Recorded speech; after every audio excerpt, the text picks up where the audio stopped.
खित्ते में अमन के लिए तनाज़ा कश्मीर का पुरअमन हल ज़रूरी है। पाकिस्तान जनूबी एशिया में अमन चाहता है। वज़ीर आज़म इमरान खान की रूसी वज़ीर ख़ारजा सरगई लारोफ से मुलाकात में गुफ्तगू। कहा कि दिफा, तवानाई, सनत, एविएशन के शोबों में ताउन बढ़ाना चाहते हैं।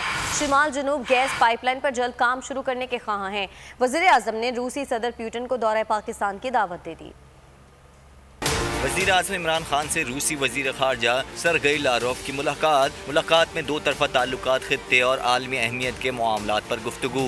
वज़ीर आज़म इमरान खान ने कहा कि रूस से ताल्लुकात पाकिस्तानी ख़ारजा पॉलिसी का अहम जुज़ है। रूस के साथ तिजारत, एनर्जी, सिक्योरिटी और दिफा में ताउन बढ़ाना चाहते हैं। शुमाली जनूबी गैस पाइपलाइन मसला जल्द हल हो और इस पर काम शुरू हो। वज़ीर आज़म ने रूस से कोरोना वैक्सीन की वसूली के प्लान से भी आगाह किया।